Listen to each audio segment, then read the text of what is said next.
नमस्कार दोस्तों, कैसे हैं आप लोग। आई होप कि आप सब अच्छे होंगे और आपकी तैयारी भी अच्छी चल रही होगी। अब आपके बोर्ड परीक्षा का समय बहुत कम शेष रह गया, तो इस समय को देखते हुए हमने आपकी तैयारी को और बेहतर कराने के लिए आपके लिए एक चैनल बनाया जिसका नाम है स्टडी प्लेटफॉर्म। तो अगर अपनी तैयारी को और बेहतर करना चाहते हैं तो हमारे इस चैनल को सब्सक्राइब करके इस चैनल को जुड़ जाइए। चलिए दोस्तों, आज की इस वीडियो में हम लोग पढ़ने वाले हिंदी के महामैराथन क्लास को, जिसमें आपको 100 ऑब्जेक्टिव प्रश्नों को बताया जाएगा, जो लगभग आपको लेसन 1 से लेकर लेसन 5 तक जितने सारे भी ऑब्जेक्टिव प्रश्न हैं उन सारे प्रश्नों को आज की इस वीडियो में कराया जाएगा। तो वीडियो को बिना स्किप किए लास्ट तक वीडियो में बने रहिएगा और इस सारे प्रश्नों को आप लोग याद करते चलिएगा। तो चलिए, हमारा सबसे पहला प्रश्न है श्रम विभाजन और जाति प्रथा पाठ से, जिसमें हमसे पूछा गया है कि श्रम विभाजन और जाति प्रथा पाठ के लेखक कौन है। तो श्रम विभाजन और जाति प्रथा पाठ के लेखक कौन है, तो इसका राइट ऑप्शन हो जाएगा ऑप्शन बी, बाबा साहेब भीमराव अंबेडकर। क्या हो जाएगा, बाबा साहेब भीमराव अंबेडकर। चलिए, हमारा अगला प्रश्न है कि लेखक की दृष्टि में विडंबना की बात क्या है। तो लेखक की दृष्टि में विडंबना की बात क्या है, तो हमारा राइट ऑप्शन क्या हो जाएगा, ऑप्शन सी, आर्थिक दृष्टि से जातिवाद उचित है। क्या हो जाएगा, आर्थिक दृष्टि से जातिवाद उचित है। तो चलिए, हमारा अगला प्रश्न है 3 नंबर कि लेखक की दृष्टि में आदर्श समाज कैसा होना चाहिए। तो लेखक की दृष्टि में आदर्श समाज कैसा होना चाहिए, तो हमारा राइट ऑप्शन ए हो जाएगा, जिसमें स्वतंत्रता, समता और भ्रातृत्व का भाव हो। क्या हो जाएगा, जिसमें स्वतंत्रता, समता और भ्रातृत्व का भाव हो। तो चलिए, हमारा अगला प्रश्न है कि लेखक बेरोजगारी का प्रमुख और प्रत्यक्ष कारण किसे मानते हैं। तो लेखक बेरोजगारी का प्रमुख और प्रत्यक्ष कारण किसे मानते हैं, तो राइट ऑप्शन हमारा सी हो जाएगा, जाति प्रथा को। क्या हो जाएगा, जाति प्रथा को। चलिए, हमारा अगला प्रश्न है 5 नंबर कि डॉक्टर अंबेडकर की दृष्टि में भाईचारे का वास्तविक रूप कैसा होता है। तो डॉक्टर अंबेडकर की दृष्टि में भाईचारे का वास्तविक रूप कैसा होता है, तो राइट ऑप्शन हमारा बी हो जाएगा, दूध और पानी के मिश्रण की तरह। क्या हो जाएगा, दूध और पानी के मिश्रण की तरह। तो चलिए, हम अगले क्वेश्चन की ओर बढ़ते हैं। हमसे पूछा जा रहा है डॉक्टर भीमराव अंबेडकर का जन्म कब हुआ था। तो डॉक्टर भीमराव अंबेडकर का जन्म कब हुआ था, तो राइट ऑप्शन हमारा डी हो जाएगा, 14 अप्रैल 1891 ईस्वी को डॉक्टर भीमराव अंबेडकर का जन्म हुआ था। चलिए, हमारा अगला प्रश्न है कि डॉक्टर भीमराव अंबेडकर का जन्म कहाँ हुआ था। तो डॉक्टर भीमराव अंबेडकर का जन्म कहाँ हुआ था, राइट ऑप्शन हमारा ए हो जाएगा, महू मध्य प्रदेश। क्या हो जाएगा, महू मध्य प्रदेश। चलिए, हमारा अगला प्रश्न है कि डॉक्टर अंबेडकर ने किस पत्रिका का संपादन किया। तो डॉक्टर अंबेडकर ने किस पत्रिका का संपादन किए थे, तो राइट ऑप्शन हमारा सी हो जाएगा, बहिष्कृत भारत। क्या हो जाएगा, बहिष्कृत भारत। चलिए, हमारा अगला प्रश्न है 9 नंबर कि भारतीय संविधान के निर्माता के रूप में हम किन्हें जानते हैं। तो भारतीय संविधान के निर्माता के रूप में हम किन्हें जानते हैं, राइट ऑप्शन हमारा सी हो जाएगा, भीमराव अंबेडकर को। क्या हो जाएगा, भीमराव अंबेडकर को। अगला प्रश्न है कि डॉक्टर अंबेडकर का बाडूमय हिंदी के कितने खंडों में प्रकाशित हो चुकी है। डॉक्टर अंबेडकर का बाडूमय हिंदी के कितने खंडों में प्रकाशित हो चुकी है, तो राइट ऑप्शन हमारा डी हो जाएगा, 21 खंडों में। क्या हो जाएगा, 21 खंडों में। चलिए, हमारा अगला प्रश्न है कि आधुनिक सभ्य समाज कार्यकुशलता के लिए किसे आवश्यक मानता है। तो आधुनिक सभ्य समाज कार्यकुशलता के लिए किसे आवश्यक मानता है, तो राइट ऑप्शन ये हो जाएगा, श्रम विभाजन को।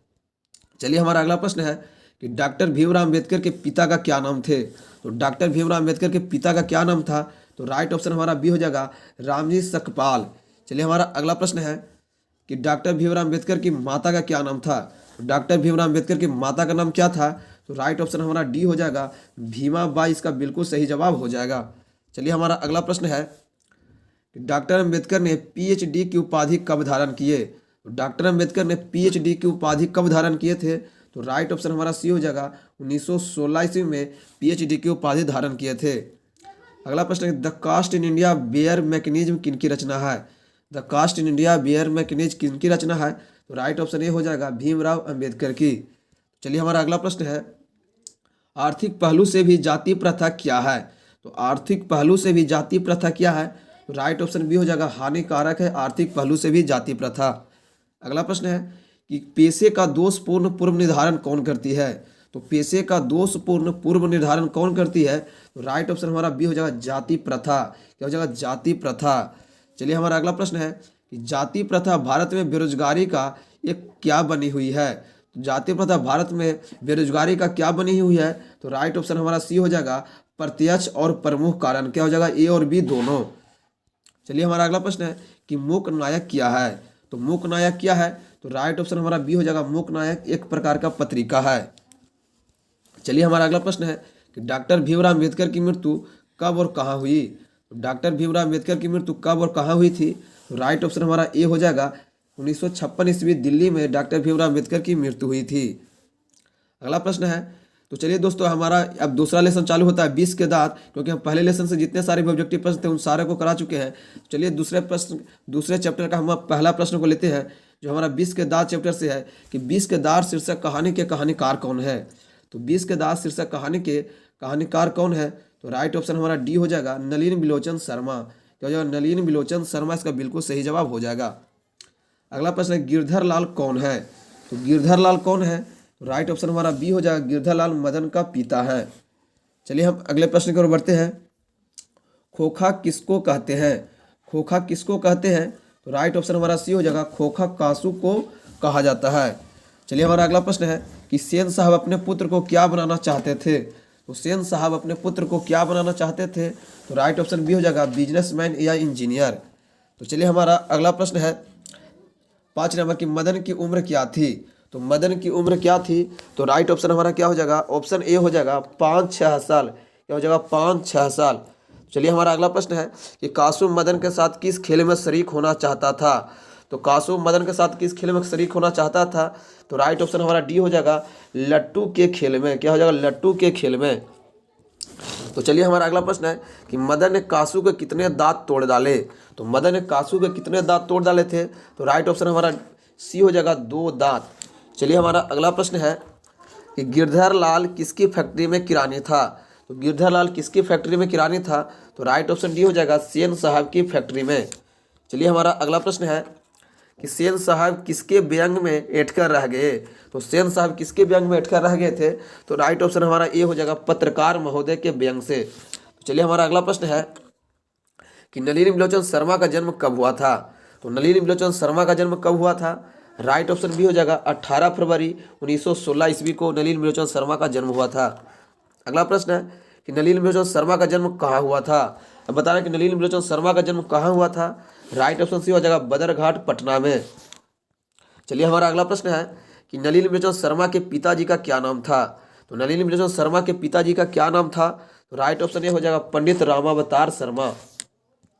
चलिए हमारा अगला प्रश्न है कि नलिनी बिलोचन शर्मा जी की माता जी का क्या नाम था। तो नलिनी बिलोचन शर्मा के माता जी का क्या नाम था, राइट ऑप्शन सी हो जाएगा, रत्नावती शर्मा। चलिए हमारा अगला प्रश्न है कि दृष्टिकोण किनकी रचना है। दृष्टिकोण किनकी रचना है, तो राइट ऑप्शन बी हो जाएगा, नलिनी बिलोचन शर्मा की रचना है दृष्टिकोण। अगला प्रश्न है कि लड़कियां क्या है, कठपुतलियां हैं, किसे इस बात पर गर्व है। तो इसे किस बात पर गर्व है, तो हमारा राइट ऑप्शन डी हो जाएगा, माता पिता को इस बात पर गर्व होती है। तो चलिए हमारा अगला प्रश्न है कि मोटर कार को किससे खतरा हो सकता था। मोटर कार को किससे खतरा हो सकता था, तो राइट ऑप्शन सी हो जाएगा, खोखा से। चलिए हमारा अगला प्रश्न है कि सेन साहब ने किसे खूब फटकार लगाई। सेन साहब ने किसे खूब फटकार लगाई, तो राइट ऑप्शन ए हो जाएगा, गिरधर लाल को सेन साहब ने खूब फटकार लगाई थी। अगला प्रश्न, कौवा की जमात में शामिल होने के लिए कौन ललक गया। तो कौवा की जमात में शामिल होने के लिए कौन ललक गया था, तो राइट ऑप्शन बी हो जाएगा, हंस। क्या हो जाएगा, हंस। अगला प्रश्न है कि मदन अक्सर किसके हाथों से पिटता था। तो मदन अक्सर किसके हाथों से पिटता था, तो राइट ऑप्शन डी हो जाएगा, पिता के हाथों से। चलिए हमारा अगला प्रश्न है कि नलिनी बिलोचन शर्मा की मृत्यु कब हुई। तो नलिनी बिलोचन शर्मा की मृत्यु कब हुई थी, तो बताना कि नलिनी बिलोचन शर्मा की मृत्यु कब हुई थी, तो राइट ऑप्शन हमारा ए हो जाएगा, 12 सितंबर 1961 ईस्वी को नलिनी बिलोचन शर्मा की मृत्यु हुई थी। चलिए हमारा अगला प्रश्न है कि 20 के दास शीर्षक कहानी किस वर्ग के अंतर विरोधियों को उजागर करती है। तो 20 के दास शीर्षक कहानी किस वर्ग के अंतर विरोधियों को उजागर करती है, तो राइट ऑप्शन हमारा ए हो जाएगा, मध्य वर्ग। क्या हो जाएगा, मध्य वर्ग। चलिए हमारा अगला प्रश्न है, तो हम 2 लेसन तक पढ़ चुके हैं, हमारा तीसरा लेसन आता है, भारत से हम क्या सीखे। इनसे जितने सारे भी महत्वपूर्ण ऑब्जेक्टिव प्रश्न हैं उन सारे प्रश्नों को कराने का कोशिश किया गया इस वीडियो में। तो आपने वीडियो में कंटिन्यू लास्ट तक बना रहिए। अगर वीडियो पसंद आए तो वीडियो को लाइक कर दीजिए, चैनल को सब्सक्राइब भी कर लीजिए। तो चलिए हमारा सबसे पहला प्रश्न इस लेसन का कि भारत से हम क्या सीखे कि रचनाकार कौन है। तो भारत से हम क्या सीखे कि रचनाकार कौन है, तो राइट ऑप्शन हमारा बी हो जाएगा, मैक्स मूलर। क्या हो जाएगा, मैक्स मूलर। चलिए हमारा अगला प्रश्न है कि निर्वंश विद्या का संबंध किससे है। तो निर्वंश विद्या का संबंध किससे है, तो राइट ऑप्शन सी हो जाएगा, मानव विज्ञान से। चलिए हमारा अगला प्रश्न है कि वारेन हेस्टिंग्स क्या थे। तो वारेन हेस्टिंग्स क्या थे, तो राइट ऑप्शन क्या हमारा हो जाएगा, option B, Warren Hastings Bharat के गवर्नर जनरल थे। चलिए हमारा अगला प्रश्न है कि दारिस क्या है। तो दारिस क्या है, तो राइट ऑप्शन क्या हो जाएगा हमारा, ऑप्शन बी, दारी सोने का प्राचीन कालीन सिक्का होता है। चलिए हमारा अगला प्रश्न है कि प्लेटो का संबंध किस देश से है। प्लूटो का संबंध किस देश से था, तो राइट ऑप्शन हमारा डी हो जाएगा, यूनान से। क्या हो जाएगा, यूनान से। चलिए हमारा अगला प्रश्न है कि शाहनामा का रचना काल क्या है, तो शाहनामा का रचना काल क्या है, तो राइट ऑप्शन हमारा बी हो जाएगा 10वीं 11वीं सदी। क्या हो जाएगा, 10वीं 11वीं सदी। अगला प्रश्न है कि मुंडा किस देश की जाति है, तो मुंडा किस देश की जाति है, तो राइट ऑप्शन हमारा डी हो जाएगा, भारत देश की। क्या हो जाएगा, भारत देश की। चलिए हमारा अगला प्रश्न है कि संस्कृत का अग्नि शब्द लैटिन में किस रूप में मिलता है। संस्कृत का अग्नि शब्द लैटिन में किस रूप में मिलता है, तो राइट ऑप्शन हमारा सी हो जाएगा, इग्निस में। क्या हो जाएगा, इग्निस में। चलिए हमारा अगला प्रश्न है कि सर विलियम जोन्स ने भारत की यात्रा कब किए थे, तो सर विलियम जोन्स ने भारत की यात्रा कब किए थे, राइट ऑप्शन डी हो जाएगा, 1783 ईस्वी में। चलिए हमारा अगला प्रश्न है कि भारत से हम क्या सीखे, पाठ में नए सिकंदर विशेषण किसके लिए प्रयुक्त हुआ है, तो नए सिकंदर किसके लिए प्रयुक्त हुआ है, तो राइट ऑप्शन सी हो जाएगा, युवा अंग्रेज अधिकारियों के लिए। चलिए हमारा अगला प्रश्न है कि प्रल मानव का अर्थ क्या होता है। प्रल मानव का अर्थ क्या होता है, तो राइट ऑप्शन हमारा सी हो जाएगा, प्राचीन मानव। प्रल मानव का अर्थ प्राचीन मानव होता है। चलिए हमारा अगला प्रश्न है कि हकर्स क्या थे, तो हकर्स क्या थे, तो राइट ऑप्शन ए हो जाएगा, हकर्स एक वनस्पति वैज्ञानिक थे। चलिए हमारा अगला प्रश्न है कि मैक्स मुलर का जन्म कब हुआ था, तो मैक्स मुलर का जन्म कब हुआ था, राइट ऑप्शन डी हो जाएगा, 6 दिसंबर 1823 ईस्वी को मैक्स मुलर का जन्म हुआ था। मैक्स मुलर का जन्म कहाँ हुआ था, इसका बताना कि मैक्स मुलर का जन्म कहाँ हुआ था, राइट ऑप्शन बी हो जाएगा, डेसाउ जर्मनी मासा में। क्या हो जाएगा, डेसाउ जर्मनी मासा में। अगला प्रश्न है कि मैक्स मुलर के पिता का क्या नाम था, मैक्स मुलर के पिता का क्या नाम थे, राइट ऑप्शन ए हो जाएगा, विल्हेम मुलर। क्या हो जाएगा, विल्हेम मुलर। चलिए हमारा अगला प्रश्न है कि मैक्स मुलर को वेदांतियों का वेदांती किसने कहा, मैक्स मुलर को वेदांतियों का वेदांती किसने कहा था, तो राइट ऑप्शन सी हो जाएगा, स्वामी विवेकानंद ने मैक्स मुलर को वेदांतियों का वेदांती कहा था। अगला प्रश्न, कालिदास द्वारा रचित मेघदूत का पदानुवाद किसने किया, तो मेघदूत का पदानुवाद किसने किया था, राइट ऑप्शन डी हो जाएगा, मैक्स मुलर ने। अगला प्रश्न है कि किसे वाराणसी के पास सोने के सिक्के से भरा एक घड़ा मिला था, किसी वाराणसी के पास सोने से सिक्कों से भरा एक घड़ा मिला था, तो राइट ऑप्शन ये हो जाएगा, वारेन हेस्टिंग्स को। अगला प्रश्न है कि कौन प्राचीनतम भाषा है, कौन प्राचीनतम भाषा है, तो राइट ऑप्शन सी हो जाएगा, संस्कृत है जो एक प्राचीनतम भाषा है। तो चलिए हमारा अगला प्रश्न है कि मैक्स मुलर की मृत्यु कब हुई, तो मैक्स मुलर की मृत्यु कब हुई थी, तो राइट ऑप्शन हमारा डी हो जाएगा, 28 अक्टूबर 1900 ईस्वी में मैक्स मुलर की मृत्यु हुई थी। अगला प्रश्न है कि मैक्स मुलर ने सर्वविध संपदा और प्रकृति सौंदर्य से परिपूर्ण किस देश को माना है, तो किस देश को माना है, तो राइट ऑप्शन सी हो जाएगा, भारत देश को सर्वाधिक संपदा और प्रकृति सौंदर्य से परिपूर्ण देश माना है। तो चलिए दोस्तों, हम लगभग 3 लेसन तक करा चुके हैं ऑब्जेक्टिव प्रश्न को। हमारा आता है चौथा लेसन, जिसमें पढ़ना हमको है नाखून क्यों बढ़ते हैं। इस चैप्टर से जितने सारे भी ऑब्जेक्टिव है उन सारे ऑब्जेक्टिव कराने वाले हैं। तो चलिए हम वीडियो को शुरू करते हैं। सबसे पहला प्रश्न हमारा इस चैप्टर का कि नाखून क्यों बढ़ते हैं कि निबंधकार कौन है, तो नाखून क्यों बढ़ते हैं कि निबंधकार कौन है, तो हमारा राइट ऑप्शन बी हो जाएगा, आचार्य हजारी प्रसाद द्विवेदी। अगर आपको वीडियो पसंद आए तो वीडियो को लाइक कर दीजिए, चैनल को सब्सक्राइब नहीं करें अभी तक, चैनल को भी सब्सक्राइब कर लीजिए। चलिए हम दूसरे प्रश्न की ओर बढ़ते हैं। हमसे पूछा कि आचार्य हजारी प्रसाद द्विवेदी ने साहित्य के किस विद्या में लेखन नहीं किया, तो आचार्य हजारी प्रसाद द्विवेदी ने साहित्य के किस विद्या में लेखन नहीं किया, राइट ऑप्शन सी हो जाएगा, कहानी। क्या हो जाएगा, कहानी। चलिए हमारा अगला प्रश्न है कि कौन सी रचना हजारी प्रसाद द्विवेदी की नहीं है, कौन सी रचना जो हजारी प्रसाद द्विवेदी की नहीं है, तो राइट ऑप्शन बी हो जाएगा, माटी की मूर्तें। चलिए हमारा अगला प्रश्न है कि द्विवेदी जी ने निर्लज अपराधी किसे कहा है, द्विवेदी जी ने निर्लज अपराधी किसे कहा है, तो राइट ऑप्शन ये हो जाएगा, नाखून को। चलिए हमारा अगला प्रश्न है कि कामसूत्र किसकी रचना है, तो कामसूत्र किसकी रचना है, तो राइट ऑप्शन सी हो जाएगा, वात्स्यायन की। चलिए हमारा अगला प्रश्न है कि सिकथ का अर्थ क्या होता है, तो सिकथ का अर्थ क्या होता है, राइट ऑप्शन डी हो जाएगा, सिकथ का अर्थ मोम होता है। चलिए हमारा अगला प्रश्न है कि महाभारत क्या है, तो महाभारत एक प्रकार का क्या है, तो राइट ऑप्शन डी हो जाएगा, महाभारत एक पुराण होता है। चलिए हमारा अगला प्रश्न है कि किस देश के लोग बड़े नख पसंद करते हैं, तो किस देश के लोग बड़े नख पसंद करते हैं, राइट ऑप्शन ए हो जाएगा, गौड़ देश के लोग। चलिए हमारा अगला प्रश्न है कि हिरोशिमा कहाँ अवस्थित है, तो हिरोशिमा कहाँ अवस्थित है, राइट ऑप्शन डी हो जाएगा, हिरोशिमा जापान में अवस्थित है। अगला प्रश्न है कि छोटे नखों को कौन पसंद करते हैं? तो कौन छोटे नखों को पसंद करते हैं? तो राइट ऑप्शन ये हो जाएगा दक्षिणात्य। क्या हो जाएगा? दक्षिणात्य। चलिए हमारा अगला प्रश्न है कि महावीर प्रसाद द्विवेदी का जन्म कब हुआ था? तो महावीर प्रसाद द्विवेदी का जन्म कब हुआ था? राइट ऑप्शन भी हो जाएगा 1907 ईस्वी में। अगला प्रश्न है कि महावीर प्रसाद द्विवेदी का जन्म कहाँ हुआ था? तो महावीर प्रसाद द्विवेदी का जन्म कहाँ हुआ था? तो राइट ऑप्शन सी हो जाएगा बलिया, उत्तर प्रदेश में। चलिए हमारा अगला प्रश्न है कि कौन मनुष्य का आदर्श नहीं बन सकती? कौन मनुष्य का आदर्श नहीं बन सकती?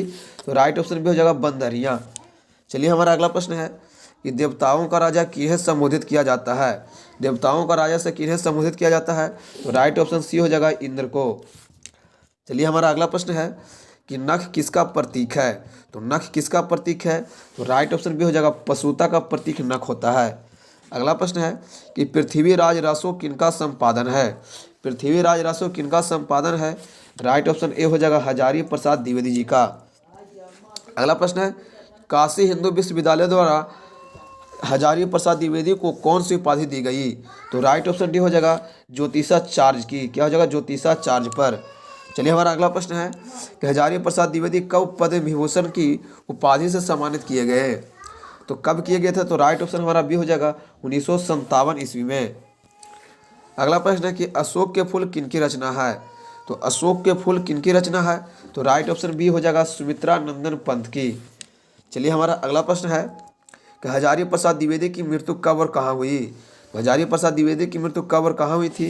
राइट ऑप्शन ए हो जाएगा 1979 ईस्वी दिल्ली में। अगला प्रश्न कि नाखून क्यों बढ़ते हैं कि गध की कौन सी विद्या है? नाखून क्यों बढ़ते हैं गध की कौन सी विद्या है? तो राइट ऑप्शन डी हो जाएगा ललित निबंध है। चलिए हमारा अगला प्रश्न है जो हमारा अगला लेसन है 5 लेसन नागरी लिपि से है। तो हम 4 लेसन तक करा चुके हैं अभी, और जितने सारे भी प्रश्न बन सकते हैं 5 लेसन से उन सारे प्रश्नों को भी करने वाले हैं। तो चलिए हम सबसे पहला प्रश्न हमारा इस लेसन का है कि नागरी लिपि शीर्षक निबंध के निबंधकार कौन है? तो इसका राइट ऑप्शन क्या हो जाएगा? ऑप्शन ए गुणाकर मूल्य है जो नागरी लिपि शीर्षक निबंध के निबंधकार है। अगला प्रश्न है कि नागरी लिपि शीर्षक पाठ किस पुस्तक से लिया गया? तो नागरी लिपि शीर्षक पाठ किस पुस्तक से लिया गया? राइट ऑप्शन भी हो जाएगा भारतीय लिपियों की कहानी से। अगला प्रश्न है कि मराठी भाषा की लिपि कौन सी है? तो मराठी भाषा की लिपि कौन सी है? तो राइट ऑप्शन सी हो जाएगा देवनागरी लिपि। अगला प्रश्न है कि सिद्धम क्या है? तो सिद्धम क्या है? तो राइट ऑप्शन डी हो जाएगा सिद्धम एक प्रकार की लिपि होती है। अगला प्रश्न है कि किसे देवनागरी की संज्ञा दी गई? तो किसे देवनागरी की संज्ञा दी गई? राइट ऑप्शन भी हो जाएगा काशी को देवनागरी की संज्ञा दी गई। अगला प्रश्न है हिंदी के आदि कवि कौन है? तो हिंदी का आदि कवि कौन है? तो राइट ऑप्शन ये हो जाएगा सरहद पाद है जो हिंदी के आदि कवि है। अगला प्रश्न है कि अमोघ वर्ष कौन था? तो अमोघ वर्ष कौन था? राइट ऑप्शन भी हो जाएगा एक प्रख्यात राष्ट्रकूट राजा थे। अगला प्रश्न है कि मिहिर भोज की ग्वालियर प्रशस्ति किस भाषा में है? तो मिहिर भोज की ग्वालियर प्रशस्ति किस भाषा में है? राइट ऑप्शन सी हो जाएगा संस्कृत भाषा में। अगला प्रश्न है कि बेतमा कहाँ है? तो बेतमा कहाँ स्थित है? राइट ऑप्शन ये हो जाएगा बेतमा इंदौर के पास स्थित है। चलिए हमारा अगला प्रश्न है कि दक्षिण भारत के पांड्य प्रदेश से किस राजा के पालियम ताम्रपत्र मिले? तो राइट ऑप्शन हमारा बी हो जाएगा राजा बरगुन के। अगला प्रश्न है कि उत्तर भारत की विशेष स्थापत्य शैली को क्या कहते हैं? उत्तर भारत की विशेष स्थापत्य शैली को क्या कहते हैं? तो राइट ऑप्शन डी हो जाएगा नागर शैली। अगला प्रश्न है कि गुणाकर मूल्य का जन्म कब हुआ? गुणाकर मूल्य का जन्म कब हुआ था? तो राइट ऑप्शन ए हो जाएगा 1935 ईस्वी में गुणाकर मूल्य का जन्म हुआ था। गुणाकर मूल्य का जन्म कहाँ हुआ? तो गुणाकर मूल्य का जन्म कहाँ हुआ था? राइट ऑप्शन सी हो जाएगा महाराष्ट्र में गुणाकर मूल्य का जन्म हुआ था। इन्होंने किस पुस्तक में पुरानी लिपियों की विस्तृत जानकारी दी है? इन्होंने किस पुस्तक में पुरानी लिपियों की विस्तृत जानकारी दी है? तो राइट ऑप्शन डी हो जाएगा पुरालिपि शास्त्र। क्या हो जाएगा? पुरालिपि शास्त्र। अगला प्रश्न है कि मराठी कौन सी लिपि है? तो मराठी कौन सी लिपि है? राइट ऑप्शन सी हो जाएगा मराठी एक देवनागरी लिपि है। अगला प्रश्न है गुप्तों की राजधानी पटना को क्या कहा जाता है? तो हमारा राइट ऑप्शन क्या हो जाएगा? ऑप्शन इसका डी होगा देवनगर। क्या हो जाएगा? देवनगर गुप्तों की राजधानी पटना को कहा जाता है। चलिए हमारा अगला प्रश्न है कि गुणाकर मूल्य ने विभिन्न विषयों पर कितने निबंध लिखे? गुणाकर मूल्य ने विभिन्न विषयों पर कितने निबंध लिखे थे? तो राइट ऑप्शन बी हो जाएगा 2500 से अधिक निबंध। तो चलिए हमारा अगला प्रश्न है कि भारतीय लिपियों की कहानी किनकी प्रसिद्ध रचना है? भारतीय लिपियों की कहानी किनकी प्रसिद्ध रचना है? तो राइट ऑप्शन हमारा क्या हो जाएगा? ए, गुणाकर मूल्य की। तो हमारा अगला प्रश्न है, इस्लामिक शासन का भारत में आरंभ काल क्या है? इस्लामिक शासन का भारत में आरंभ काल क्या है? तो राइट ऑप्शन भी हो जाएगा 13वीं सदी से। क्या हो जाएगा? 13वीं सदी से। चलिए हमारा अगला प्रश्न है कि गुणाकर मूल्य की मृत्यु कब हुई? गुणाकर मूल्य की मृत्यु कब हुई थी? तो राइट ऑप्शन डी हो जाएगा 2009 ईस्वी में गुणाकर मूल्य की मृत्यु हुई थी। चलिए हमारा अगला प्रश्न है कि हिंदी भाषा की लिपि क्या है? तो हिंदी भाषा की लिपि क्या है? तो राइट ऑप्शन हमारा सी हो जाएगा देवनागरी लिपि। तो आशा करता हूं दोस्तों कि आज का इस सेशन को आप पसंद किए होंगे और आज का इस वीडियो ही पसंद आया होगा और इन सारे प्रश्नों को आप लोग याद कर लिए होंगे। हम इस वीडियो में लगभग 100 प्रश्नों कराए हैं, जो एक लेसन से लेकर 5 लेसन से जितने सारे भी महत्वपूर्ण ऑब्जेक्टिव थे, उन सारे महत्वपूर्ण ऑब्जेक्टिव इस वीडियो में कराने की कोशिश किए हैं। तो अगर वीडियो पसंद है तो वीडियो को लाइक कर दीजिए, चैनल को अब तक सब्सक्राइब नहीं किया तो चैनल को भी सब्सक्राइब करके बेल आइकन को भी प्रेस कर लीजिए। चलिए दोस्तों, मिलते हैं अगले वीडियो में, तब तक के लिए जय हिंद, जय भारत।